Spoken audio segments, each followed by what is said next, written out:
if you're looking to become the best version of yourself in 2025, but feel overwhelmed from all of the information online about all the different supplements that you need to be taking in order to look your best, then stay watching this video, because today I'm going to be covering the topic of collagen and collagen supplements. So let's get into it. Hello, my name is Clementina and welcome back to my channel. If you're new here, I make videos about topics related to nutrition. Today I'm going to be going into depth on the topic of collagen and collagen supplements. I'm going to be focusing on some key points, starting off with what skin aging is and what factors influence it. Secondly, I'm going to explain what collagen is and what does it consist of. Then I'm going to be going over the literature on oral supplementation with collagen and its impact on skin and skin aging, along with some studies that refer to the topical supplementation of collagen, so the direct application of creams containing collagen on your skin. And lastly, I'm going to be focusing on collagen supplements and what you should be looking out for if you choose to take one. Skin aging occurs due to the decrease in the activity of the enzymes in your skin that are responsible for the production of the cells that create collagen. These cells are called the fibroblasts. Since they start to produce less collagen, that leads to a decrease of overall skin hydration, skin elasticity, and essentially leads to the appearance of wrinkles. There are both internal and external factors that influence the skin aging process. Some internal factors include genetic factors, metabolic factors. The external factors are no less important. Those include ultraviolet radiation, so sun exposure, air pollution, smoking, and poor nutrition. Collagen is a structural protein. Up to 29 different types of collagen have been discovered in humans and animals. In the human body, the most prominent types are types 1, 2, 3, and 4, while type 1 makes up to 80% of the total collagen in the skin. Type 3 makes up to 15% of the total collagen in the human body. Since collagen is a protein, it is made up of amino acids, mainly 3 amino acids. The most prominent one is glycine. It appears in every third position. The other two ones that are included are proline and hydroxyproline. There are also other compounds involved in collagen synthesis, like vitamin C and zinc, which is why the body needs to have a sufficient amount of them in order to produce collagen optimally. Most of the collagen supplements that you see on the market have something written on them in the sort of collagen peptides or collagen hydrolysate. This is because proteins in their hydrolysated forms are better digested and better absorbed in the human body, since they do not need to undergo that complicated of a breakdown before they build up new proteins and new amino acids. This is why collagen supplements are mostly sold in the form of hydrolysates, and in the studies that we're going to be covering, the type of supplement that was administered was also always collagen hydrolysate. However, collagen supplements can be found in various forms, such as gels, liquids, capsules, and also powders. Different kinds of these supplements were given to the participants in the studies. Collagen can also be obtained from different animal sources. There is no vegan version of collagen. The most popular ones are fish collagen, bovine collagen, so obtained from pigs, bovine collagen, or chicken collagen. From all of these different types, the most popular seems to be bovine collagen, although fish collagen is also very highly effective. However, it is not optimal option for people who have some kind of allergy. And the least effective out of all of the animal collagens appears to be chicken collagen, according to the literature. Now, going into the studies. Most of the studies were done on women above 40 years old, which is one of the reasons why there is a huge gap in the literature for young and healthy individuals, and if collagen supplementation would have some kind of impact on their skin appearance at all. One study that was conducted in Japan included Japanese women, all above 40 years old, with already wrinkled and aging skin. For 56 continuous days, a collagen supplement containing 10 grams of collagen was given to them. After the intervention period, a significant improvement in skin moisture was found in the treatment group compared to the placebo group. A similar study done by the same researchers was also performed on French women above 40, and the findings were also very similar. However, they had a longer intervention period of 3 months. A third study followed a different protocol and had 4 groups.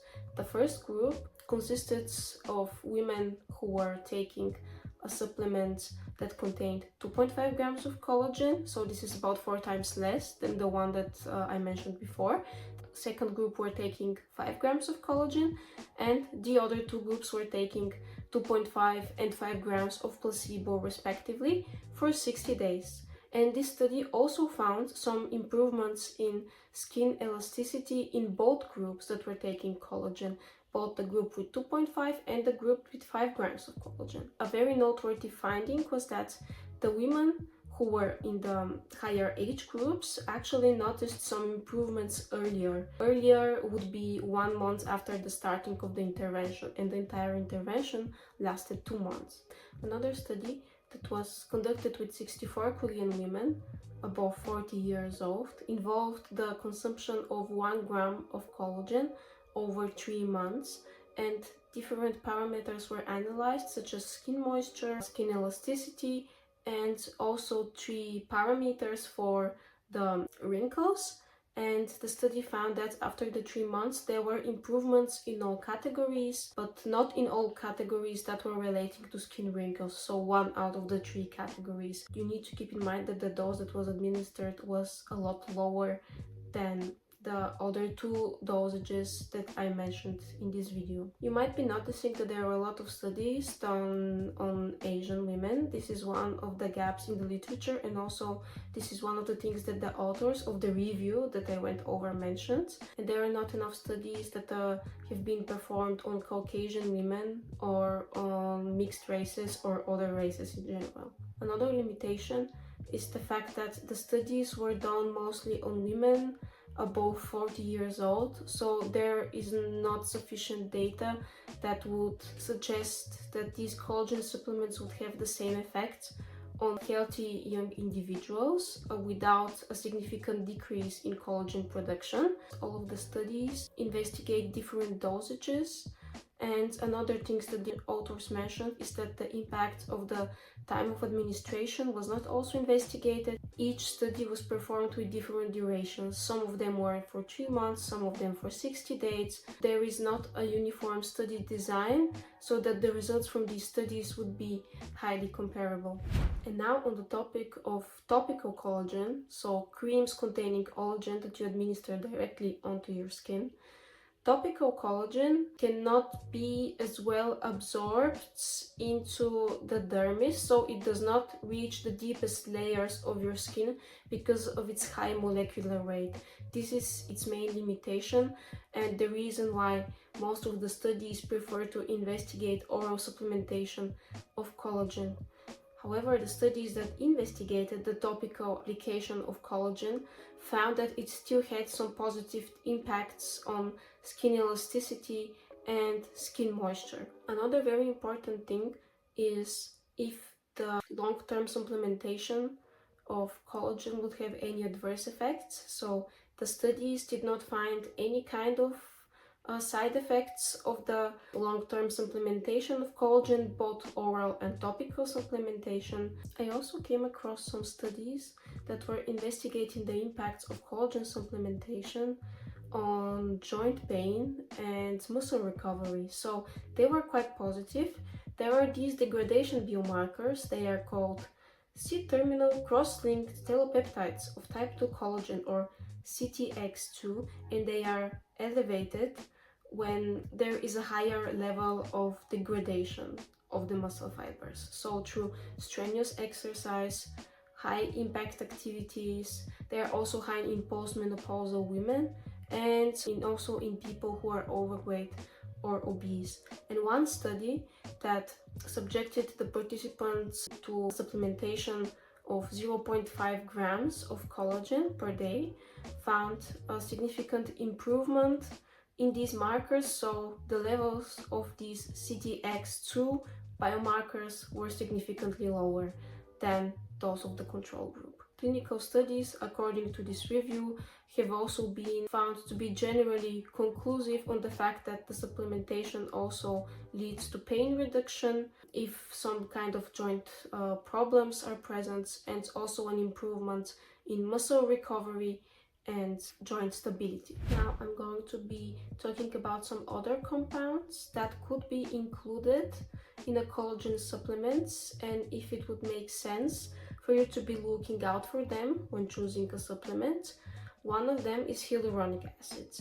I came across one study that investigated whether the addition of 30 milligrams of hyaluronic acid would make a contribution to the overall effect of the collagen supplement.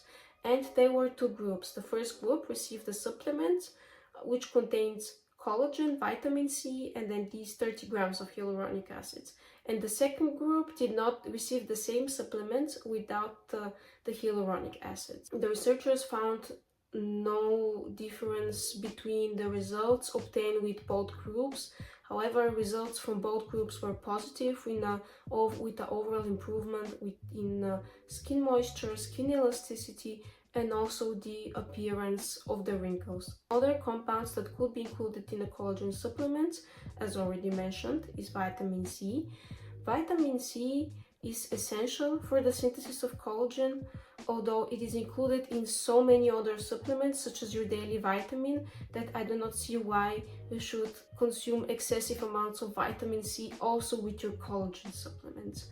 Since vitamin C is a water-soluble vitamin, if you consume excessive amounts of it, it's going to be excreted from your system anyway, so you're not going to absorb any of that excessive vitamin C. Additionally, another compound that is often included is biotin, and biotin is also essential for the appearance of your hair, skin, and nails. However, I feel like biotin is one compound that you could easily also ingest with your diet in sufficient amounts. It is contained in many food sources, both vegan and non-vegan. Some non-vegan sources that contain a lot of biotin are eggs, and the consumption of one cooked egg, highlighting cooked, I'm going to explain why, already provides you 33% of the needed biotin. I'm saying cooked because there are also other proteins in the egg. This protein is called avidin, and if you consume it raw, avidin is in a state in which it can impact the absorption of biotin. If it is cooked, avidin is already degraded, and it is not going to impact the absorption of biotin negatively. Other food sources include liver, and from the vegan food sources there are some seeds that contain around between 10 and 20% of your recommended daily intake if you consume like a 30 grams portion. Those seeds would be sunflower seeds. From the nuts, peanuts. Other sources include mushrooms, sweet potatoes. You get the point. There are a lot of nutritious foods that contain enough biotin for you not to be ingesting it in excessive amounts with your supplements. My main point is that if you're looking to get a collagen powder, you do not need to be looking out for one that would include either vitamin C or biotin or hyaluronic acid. You could get a simple collagen hydrolysate powder, and that should be sufficient for you to have the desired effect. A second thing I wanted to mention is that collagen production starts to decline around late 20s up to early 30s. It depends on a number of factors, as I already suggested. Most of them are related to your lifestyle, but also genetic factors. Most of the positive effects that were observed in the studies were observed in women of an advanced age. The last thing that you should be looking out for in the collagen supplements is the source that it was derived from. Since if you have any kind of allergies towards fish or eggs, you need to specifically look for a collagen powder that was not extracted from one of those sources. So to summarize everything said in this video, should you be taking a collagen supplement? That is entirely up to you. If you're between the ages of 20 and 30 or below 20 years old, there is no sufficient scientific evidence that would support the theory that it could make an improvement to your skin appearance. If you're above the age of 40, the studies suggest that taking an additional collagen supplement could improve your skin appearance and reduce the depth of your wrinkles. My personal take on this is that especially if you're between the ages of 20 and 30, you can make other improvements in your lifestyle that would make a bigger impact on your skin appearance. As I mentioned at the beginning of the video, skin aging is a process that is influenced by a variety of factors such as smoking, alcohol consumption, as well as ultraviolet light exposure, so just applying sunscreen every day, or making sure that you're leading a healthier lifestyle and nourishing your body the right way would probably have some bigger impact on your skin appearance than taking that collagen supplement. The collagen production is impacted also by the amount of inflammation and oxidative stress in your body, and this process is actually really easy to explain. Vitamin C is an antioxidant, and if this vitamin C is being used up for the neutralization of your other negative lifestyle habits, then there is not enough vitamin C for the production of the collagen. If you decide to take some collagen supplements because you've had some kind of muscle injury, or you're having some kind of joint problems and excessive pain, then I am all up for it. The evidence also supports that. My friends who also had some kind of knee problems due to some high impact activities were also prescribed bovine collagen in order to improve the regeneration process. So if this is the reason why you're considering taking collagen, then you might as well go and order yourself some kind of powder. I also looked over an article that I might link down below in the description along with the studies that went over some popular supplements containing collagen.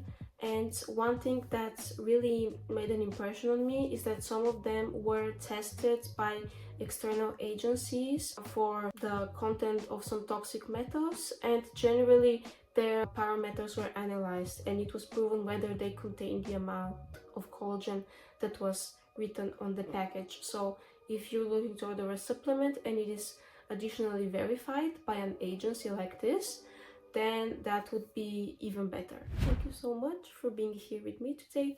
I hope that you learned something from me, and I'm going to see you next time.